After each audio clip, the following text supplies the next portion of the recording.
नमस्कार दोस्तों और सज्जनों, मैं शौमी रॉय जोटेजो के वेलनेस वायर शो में आप सबका स्वागत करती हूँ। जोटेजो का मूल उद्देश्य है आपको विशेषज्ञों द्वारा हेल्थ, फिटनेस और वेलनेस इंफॉर्मेशन प्रोवाइड करना। आज इस शो में हमारे साथ डॉक्टर भावना सोक्ता हैं, जो एक कंसल्टिंग होम्योपैथ हैं। इसके अलावा वो एक साइकोलॉजिस्ट और रिसर्चर भी हैं। मनोविज्ञान के ऊपर उनकी कई राष्ट्रीय और अंतर्राष्ट्रीय रिसर्च पेपर्स भी प्रकाशित हो चुकी हैं। यही नहीं, उन्हें India book of records, proficient young women 2019, Asia book of records 2019, forever star India award 2020 और विमेन एक्सीलेंट अचीवमेंट अवार्ड 2020 जैसी पुरस्कारों के साथ सम्मानित भी किया गया है। आज डॉक्टर हमारे साथ पीसीओएस के बारे में चर्चा करेंगी, जो आजकल महिलाओं के लिए एक आम समस्या बन चुकी है। बहुत बहुत शुक्रिया डॉक्टर, हमारे साथ जुड़ने के लिए आपका स्वागत है। Thank you so much. सबसे पहले तो मैं इस प्लेटफॉर्म का शुक्रिया करना चाहती हूँ कि उन्होंने मुझे इनवाइट किया, बिकॉज आज के टाइम में पीसीओएस और पीसीओडी जो प्रॉब्लम है उसकी बहुत ज़्यादा अवेयरनेस होनी चाहिए सोसाइटी में। And I am a homeopathic physician, clinical psychologist और न्यूट्रिशनिस्ट, और मैं बिलोंग करती हूँ शिमला से। Thank you so much. जी, तो सबसे पहले हमें अपने बारे में कुछ बताएं और बताएं कि आपको डॉक्टर बनने की प्रेरणा कहाँ से मिली। जैसे कि मैंने आपको बताया कि मैं होम्योपैथिक डॉक्टर हूँ, और जो मुझे प्रेरणा है डॉक्टर बनने की वो मुझे अपने पेरेंट्स और फैमिली से मिली, बिकॉज वो लोग मेरे गाइडिंग फोर्स थे मेरे हर एक अचीवमेंट के पीछे। एंड जो होम्योपैथी एंड साइकोलॉजी है उसकी तरफ मेरी रुचि बहुत पहले से थी, since my school time, because मैं उसके ऊपर काफ़ी रिसर्च देखी थी और मैंने देखा कि जो उसकी मेडिसिन है उसका काफ़ी अच्छा रिजल्ट है, तो मैंने आई ऑप्ट कि मैं होम्योपैथिक फिजिशियन बनूं। जी, शुक्रिया। तो अब हम पीसीओएस के चर्चा के बारे में आते हैं। हमें ये बताइए कि पीसीओएस एग्जैक्टली है क्या और महिलाओं में ये क्यों तेजी से बढ़ रहा है आजकल। देखिए, जो पीसीओएस है उसकी जो फुल फॉर्म होती है वो है पॉलीसिस्टिक ओवेरियन सिंड्रोम। तो कि जो सिंड्रोम होता है उसका मतलब होता है एक सेट ऑफ सिम्टम्स जो फीमेल शो करती है, जो कि आपकी ओवरीज को और आपके जो ओवल्यूशन है उसे इफेक्ट करती है। तो इसके 3 सबसे बड़े मेन फीचर्स है। पहला है कि आपकी जो ओवरीज है उसमें सिस्ट होने लगते हैं। दूसरा, आपका जो मेल हार्मोन है फीमेल्स के अंदर वो ज़्यादा होने लगता है। और तीसरा है इरेगुलर या फिर फीमेल में स्किप्ड पीरियड्स होते हैं। तो पीसीओएस में आपके ओवरीज में स्मॉल स्मॉल सैक बन जाते हैं, उसके अंदर पानी भरा होता है जिसे हम बोलते हैं सिस्ट। तो जो पॉलीसिस्टिक है इसका मतलब है मल्टीपल सिस्ट। तो अलग अलग फॉलिकल बन जाते हैं जिसमें आधे आपके मैच्योर एग्स होते हैं और आधे इमैच्योर एग्स होते हैं, जिसकी वजह से जो ओवल्यूशन है, मतलब कि जो फीमेल ओवल्यूट करती है वो टाइमली नहीं कर पाती। और दूसरा, आपने मेरे से पूछा कि ये समस्या क्यों बढ़ रही है, तो जो इसका एग्जैक्ट रीजन है वो अननोन है। मेनली जो अभी हम लोग देखते हैं रिसर्च के अकॉर्डिंग तो मल्टी फैक्टर्स है। उसमें आपके फैक्टर्स क्या क्या रहते हैं, या तो आपका जेनेटिक डिसऑर्डर है, या फिर आपकी एक्सरसाइज पैटर्न ठीक नहीं है, डाइट ठीक नहीं है, और हार्मोनल डिसबैलेंस होता है। तो ये सारे फैक्टर्स, और आजकल का जो सिडेंट्री लाइफस्टाइल है, आपका बहुत लॉन्ग टाइम तक बैठना या एक्सरसाइज ना करना, दैट कैन बी आपके इसके पॉजिटिव फैक्टर हो सकते हैं। जी, तो अगला हम आपसे ये जानना चाहते हैं कि क्या पीसीओएस और पीसीओडी में कोई अंतर है। जी, ये क्वेश्चन बहुत ज़्यादा इम्पोर्टेंट है, बिकॉज यहाँ क्लिनिक पे कोई आता है पेशेंट तो उनको लगता है कि पीसीओडी और पीसीओएस दोनों सेम है, बल्कि ऐसा नहीं है। जो पहले है, मैं पीसीओडी की बात करूंगी, वो एक कंडीशन है जिसमें ओवरीज में आपके इमेच्योर और मैच्योर एग्स दोनों होते हैं, ठीक है, जिसकी वजह से जो इमेच्योर एग्स है वो टाइम के साथ सिस्ट में कन्वर्ट हो जाते हैं। और इसका पीसीओडी का रीज़न क्या रहता है, अगर आप जंक फूड ज़्यादा खा रहे हैं, या फिर अगर आप ओवरवेट है, लॉन्ग टाइम तक आपको स्ट्रेस है, हार्मोनल डिसबैलेंस हो रहा है, तो ये सारे बाद में आपको इनफर्टिलिटी हो सकती है, आपको बर्थ देने में प्रॉब्लम हो सकती है। तो जो कॉमन सिम्टम्स आपके पीसीओडी के होते हैं वो है, जैसे आपका इरेगुलर पीरियड्स है, आपका जो एब्डोमिनल वेट है वो इंक्रीज होगा, इनफर्टिलिटी होगा, और male pattern type hair loss होता है, यानी कि फ्रंटल एरिया से जो आपका हेयर लॉस है वो शुरू हो जाता है। और इसमें आपका जो एंड्रोजन है, मेल हार्मोन है, वो बहुत ज़्यादा एक्सक्रीट होता है। जो दूसरा है वो पीसीओएस, वो है एक मेटाबॉलिकल डिसऑर्डर। तो इसमें क्या होता है, जो आपकी ओवरीज होती है वो डबल द साइज हो जाती है और इसमें ज़्यादा रिस्क है इनफर्टिलिटी के, and it is more severe in comparison to PCOD. और इसमें आपका कभी इन सम पेशेंट बिल्कुल भी ओव्यूलेशन नहीं होता। हमने इसमें देखा है कि एनोवुलेशन के सिम्टम है। इसमें सिम्टम्स आपके क्या है, आपका हेयर लॉस है, ओबेसिटी हो गया और इनफर्टिलिटी। और जो मेन आपके डिफरेंसेस, इसमें आपको इजीली आप डिफरेंशिएट कर सकते हो इन मेन 6 वेज। तो सबसे पहला है जो पीसीओएस है, जैसे मैंने आपको बताया, that is more severe condition in comparison to PCOD. और आजकल के जो फीमेल्स है उसमें पीसीओडी ज्यादा कॉमन है, और जो पीसीओएस है ये फीमेल्स को आगे फर्दर लाइफ टाइम में रिस्क दे सकता है, जैसे आपका डायबिटीज हो गया, हाइपरटेंशन, कार्डियो प्रॉब्लम होगी, and at the end endometrial cancer यानी कि यूट्राइन कैंसर भी इससे हो सकता है। और फोर्थ वन जो है, जो पीसीओएस है, ये आपको टीनेज ईयर्स में इसके सिम्टम्स दिखने शुरू हो जाते हैं। और जो पीसीओडी है वो एक्चुअली इनफर्टिलिटी नहीं कॉज करता, पर जो पीसीओएस है अगर वो लॉन्ग टाइम तक आप में रहा तो इट श्योरली कॉज इनफर्टिलिटी। बाकी जो पीसीओडी है उसमें फीमेल ओवुलेट करती है, बिकॉज उसमें हाफ आपके मैच्योर एग्स है और हाफ इमैच्योर एग्स है। तो ये जो है ये मेन डिफरेंस है आपका पीसीओएस और पीसीओडी के बीच में। ओके, तो एक मैं जानना चाहती हूँ कि हेयर फॉल जो है वो दोनों में कॉमन है क्या, सिम्टम्स जो आपने हाँ, बताया? दोनों में कॉमन है, पर पीसीओएस में वो ज्यादा सिवियर है। पीसीओएस में ज्यादा सीवियर है। और वो स्टार्ट कब से होता है, मतलब जैसे ही आप रिप्रोडक्टिव एज पे फीमेल्स जाती हैं तभी से होता है, राइट? बिल्कुल बिल्कुल बिल्कुल। आपका जो रिप्रोडक्टिव एज रहती है 12 से लेकर आगे तक का, तो उसमें आपका ये पैटर्न, जैसे आपका एक्ने भी इंक्लूड होता है इसमें, तो ये सारे सिम्टम्स शो होने लग जाते हैं। Okay okay. तो अगला सवाल है कि पीसीओएस के लक्षण क्या क्या हो सकते हैं, और अगर आप विस्तार से थोड़ा सा बताएं। जैसे आपने भी पूछा कि हेयर लॉस वगैरह और ये सारे सिम्टम्स है, पर जो मैक्सिमम फीमेल्स होती है उसमें जो सिम्टम है ये वेरी करता है। जैसे कि कई फीमेल्स में ये ज्यादा होगा सिम्टम्स जो है, कई फीमेल्स में कम होंगे। तो मैक्सिमम जो फीमेल को कंसर्न रहता है वो है कि वो कंसीव नहीं कर पाते, यानी कि इनफर्टिलिटी का इश्यू है। पर जो कॉमन सिम्टम देखे गए पीसीओएस में, सबसे पहला है इरेगुलर पीरियड्स। उनके जो पीरियड्स है वो रेगुलर नहीं होते, ठीक है। सेकंड जो है उसमें एक्सेसिव हेयर ग्रोथ होती है, जैसे कि आपका चेस्ट हो गया, फेस हो गया, आपका लोअर थाई रीजन हो गया, वहां पे आपका हेयर ग्रोथ होता है।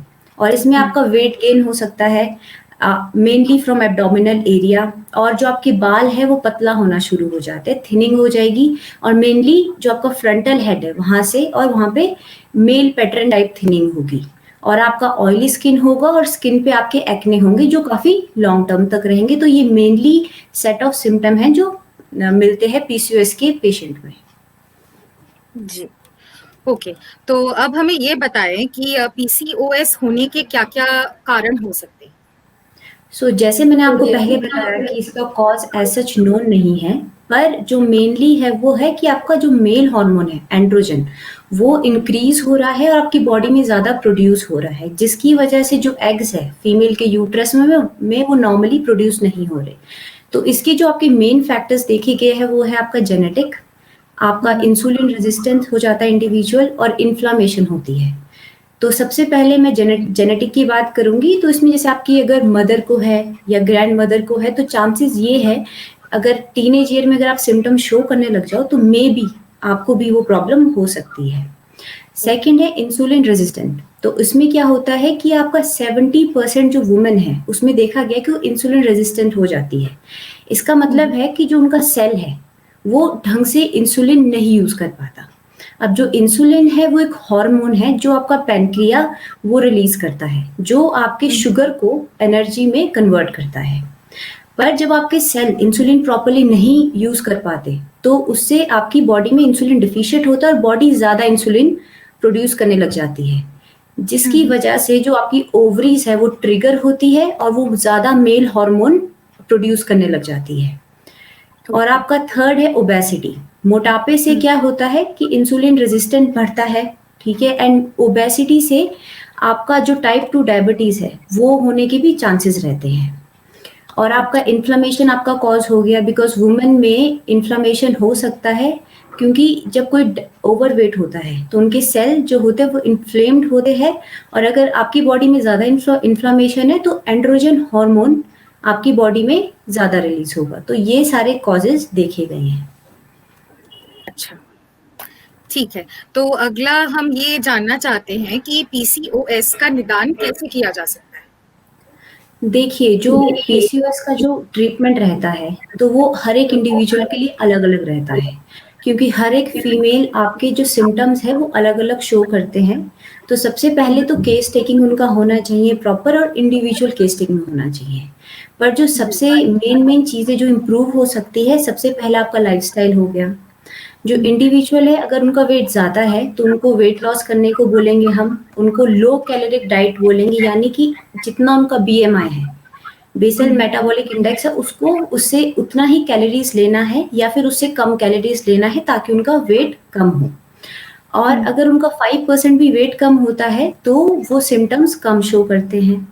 और दूसरा आपका लाइफस्टाइल चेंजेस में आपको फर्स्ट, जैसे मैंने बताया, आपको हेल्दी वेट करना है। दूसरा आपको, क्योंकि इसमें इंसुलिन रेजिस्टेंट है, तो आपको जो कार्बोहाइड्रेट है आपने अपने वो लोअर करने हैं, कम कार्बोहाइड्रेट कंज्यूम करने हैं फीमेल को। और एक रेगुलर एक्टिविटी होनी चाहिए, दे शुड बी एक्टिव, उनको एक्सरसाइज करनी है ताकि उनका ब्लड शुगर लेवल कंट्रोल में रहे और वो स्पाइक ना करे। तो ये सारे ट्रीटमेंट है, बाकी जो फर्दर है वो मेडिसिन का है। अच्छा, अच्छा। तो मैं एक और चीज जानना चाहती हूँ कि क्या वेट लॉस रियली पॉसिबल है पीसीओएस जिनको है? मतलब वो प्रोलॉन्ग क्या इसमें क्या होता है कि फीमेल जो है समटाइम दे कम, वो आते हैं, वो within 3 months they are not able to, वो वेट कम नहीं कर पाते। पर अगर वो लोग एक्टिव रहेंगे, भले वेट लॉस ना हो पर वो शुगर जो है वो कंट्रोल में रह रहा है, जिसकी वजह से पीसीओएस आपका के सिम्टम्स कम होंगे। तो वेट रिडक्शन इसमें ऐसा उतना जल्दी नहीं होता लोगों के कंपेरिजन, बिकॉज आपकी जो बॉडी है वो रेस्टिंग मेटाबॉलिज्म में जाती है। बट तो इसीलिए आपको ज़्यादा एक्सरसाइज इसलिए करनी है ताकि जो मेटाबॉलिज्म है आपका और जो शुगर लेवल है वो ठीक रहे।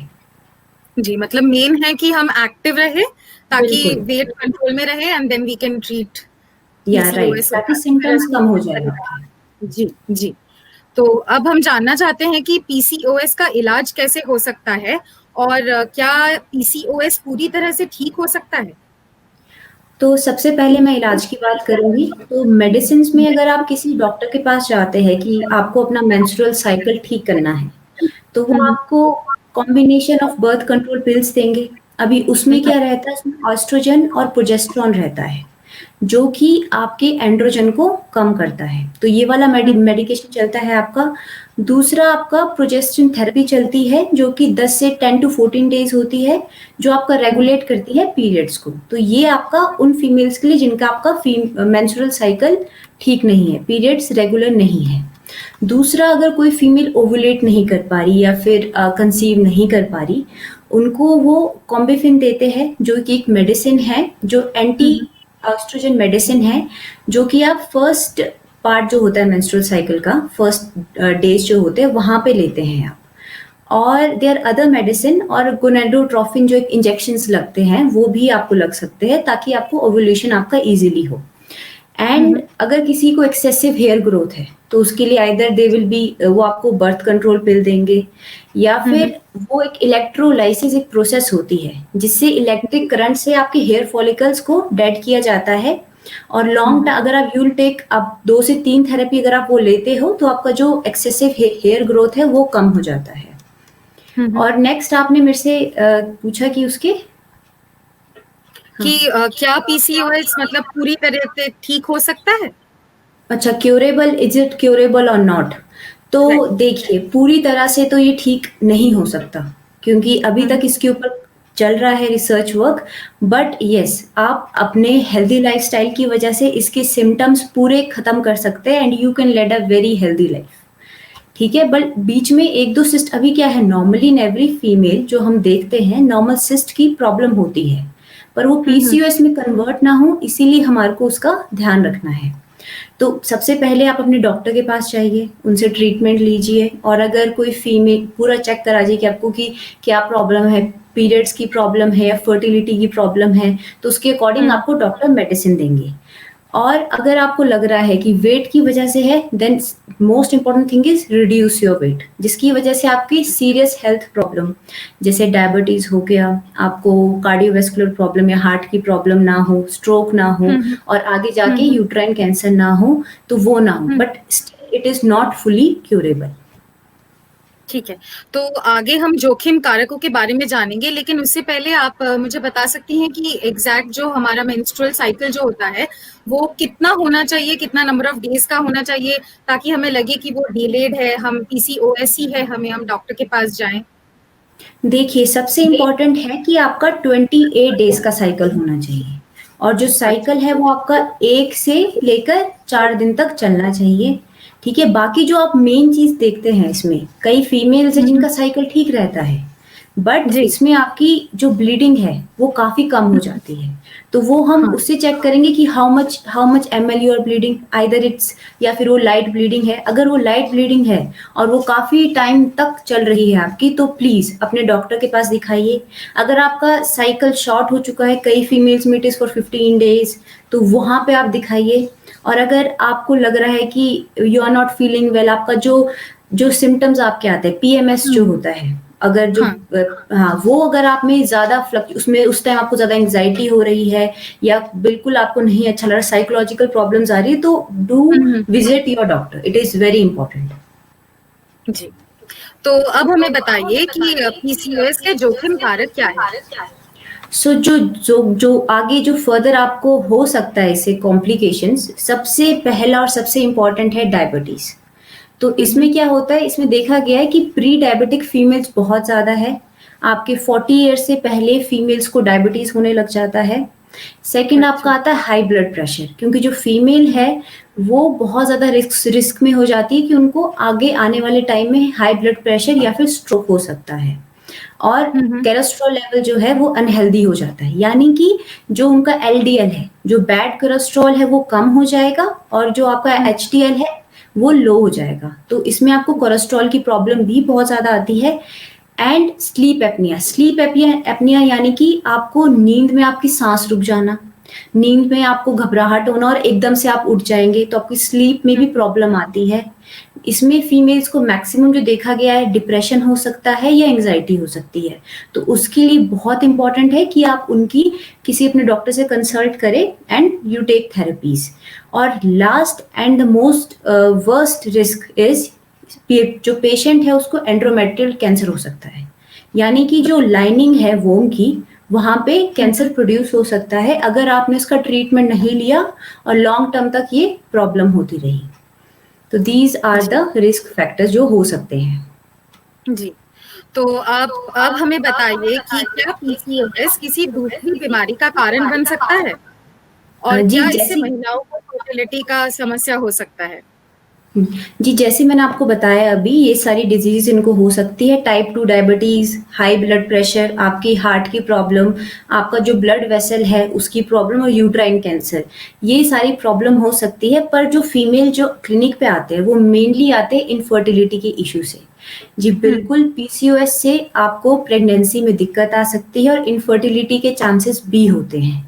बट अगर फीमेल आपका ढंग से मेडिसिन ले तो इट कैन बी ट्रीटेबल, क्योंकि पीसीओएस डायरेक्टली आपके हॉर्मोन्स पे इफेक्ट करता है, जिसकी वजह से जो आपका ओव्यूलेशन है, आपका जो एग है वो रिलीज ही नहीं हो रहा, तो उसकी वजह से आपका फर्टिलिटी में आगे जाके प्रॉब्लम आ सकती है। जी, तो अगला सवाल है कि पीसीओएस से क्या-क्या कॉम्प्लिकेशंस या जटिलताएं हो सकती हैं। जी देखिए, जो कॉम्प्लिकेशंस हैं आपकी पीसीओएस से वो बहुत सारी है। मेनली जो ये मैंने आपको डिजीज बताई वो सारी, but first is your infertility, आपका फीमेल जो है वो फर्टाइल नहीं होगी। दूसरा, आपको जो है डायबिटीज हो जाएगा, और मैक्सिमम फीमेल अगर प्रेग्नेंट हो भी गए तो उनमें देखा गया है यानी कि प्रेगनेंसी के दौरान होने वाला डायबिटीज और ब्लड प्रेशर, वो दोनों चीजें होती है। मिसकैरेज हो सकता है, प्रीमेच्योर बर्थ हो सकता है, और आपका जो लीवर है, बिना किसी अल्कोहल कंजम्पशन के वहाँ पे फैट डिपॉजिट होने लग जाता है। तो इसमें आपकी लीवर की दिक्कत भी आ सकती है। आपको मेटाबॉलिक सिंड्रोम हो सकता है, यानी कि जो आपका हाई ब्लड प्रेशर है, हाई शुगर है, हाई कोलेस्ट्रॉल है, जिसकी वजह से कलेक्टिवली आपको कार्डियोवैस्कुलर यानी कि हार्ट की दिक्कतें आ सकती है। टाइप 2 डायबिटीज या फिर आप प्री डायबिटिक हो सकते हैं। स्लीप एपनिया, जैसे मैंने आपको बताया कि नींद में दिक्कत आना या सांस ना आना। आपका डिप्रेशन, एंजाइटी हो गया। और आपका इसमें एबनॉर्मल यूट्राइन ब्लीडिंग, यानी कि अगर आपको मेंसेस के दौरान या फिर उसके बीच में कहीं आपके साइकिल में आपको एबनॉर्मल ब्लीडिंग होना शुरू हो जाती है। और जो लास्ट है वो है आपका कैंसर, जो कि एंडोमेट्रियल का होता है। जी, तो मतलब क्लॉट्स आना ब्लड से मेंस्ट्रुअल पीरियड्स के दौरान क्लॉट्स आना, तो क्या ये भी एक कॉम्प्लिकेशन है जो पीसीओएस में अक्सर होता है?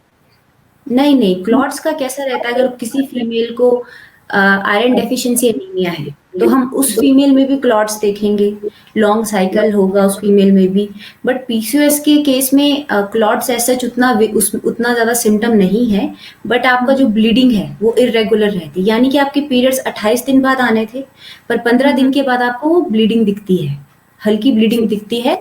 एंड फिर वो दोबारा आपके पीरियड्स आ रहे हैं और उस टाइम आपकी नॉर्मल ब्लीडिंग हो रही है। तो ये बीच में infrequent bleeding is the cause. But clots वगैरह के बहुत अलग अलग पैथोलॉजिकल रीजन हो सकते हैं फीमेल्स में।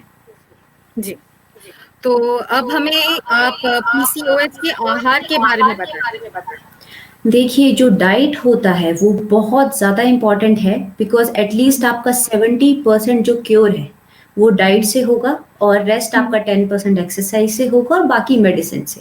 क्योंकि ये एक लाइफस्टाइल प्रॉब्लम है, मेटाबॉलिकल डिसऑर्डर है। तो जो आपकी डाइट रहेगी, सबसे पहले वो नेचुरल रहनी चाहिए, उसमें कोई भी प्रोसेस्ड फूड नहीं आपको लेना है, जैसे बाहर का खाना नहीं खाना है आपको। हाई फाइबर लेना है आपको, फाइबर इनटेक बढ़ना चाहिए, सैलेड्स वगैरह आपको ज़्यादा कंज्यूम करने हैं। अगर आप फैट लेना चाहते हैं तो फैटी फिश होगी, जैसे आपकी टूना हो गई, वो ले सकते हैं आप। और आपको ग्रीन लीफी वेजिटेबल्स खाने हैं। और जैसे आपकी डार्क रेड फ्रूट्स जिनके अंदर एंटीऑक्सीडेंट ज़्यादा है, जैसे आपके रेड ग्रेप्स हो गए, ब्लूबेरीज हो गई, ब्लैकबेरीज हो गई, चेरीज हो गई, ये चीज़ें कंज्यूम करनी है आपको। बाकी आपका ब्रोकली हो गया, कॉलीफ्लावर हो गया, ड्राई बीन्स आपको लेनी है। और आपको जो फैट है वो गुड फैट कंज्यूम करना है, यानी कि जैसे आपका ऑलिव ऑयल हो गया, एवोकाडोस हो गया और कोकोनट हो गया। यू कैन आप लोग नट्स भी ले सकते हैं, जैसे आलमंड हो गया, ये सारे नट्स इनटेक कर सकते हैं। डार्क चॉकलेट आप ले सकते हैं, but it should be in moderation, क्योंकि इसके अंदर ज़्यादा शुगर कंटेंट नहीं होना चाहिए। बाकी जैसे आपके आयुर्वेद में स्पाइसेस आते हैं, जैसे आपका टर्मरिक, हल्दी हो गया, आप हल्दी ले सकते हैं। सिनेमन हो गया, दालचीनी हो गया, वो ले सकते हैं, क्योंकि वो एंटी इन्फ्लामेटरी है। क्योंकि पीसीओएस और पीसीओडी में इन्फ्लामेशन देखी गई है, तो एंटी इन्फ्लामेटरी है और एंटीऑक्सीडेंट है, वो चीज़ आपको लेनी है। बाकी डाइट जो आजकल प्रेवलेंट है वो पेशेंट के केस टेकिंग के बाद हम देखते हैं। तो 3 तरीके का डाइट चलता है। पहला है आपका एक लो ग्लाइसेमिक इंडेक्स वाली डाइट, जिसमें हम इंडिविजुअल का जो कार्बोहाइड्रेट है वो पूरा कट डाउन कर देते हैं, जिसकी वजह से उनका शुगर लेवल स्पाइक ना हो। दूसरा आपका एंटी इंफ्लामेटरी डाइट होती है, जिसमें हम उनको ग्रीन लीफी वेजिटेबल्स देते हैं, जिसकी वजह से उनकी इन्फ्लामेशन कम हो। और जो तीसरा है वो है डैश डाइट। जो डैश होता है उसका फुल फॉर्म होता है dietary approach to stop hypertension. तो इसमें मेनली हम उन पेशेंट का देखते हैं जिनका वेट ज़्यादा है और वो हाइपरटेंसिव है।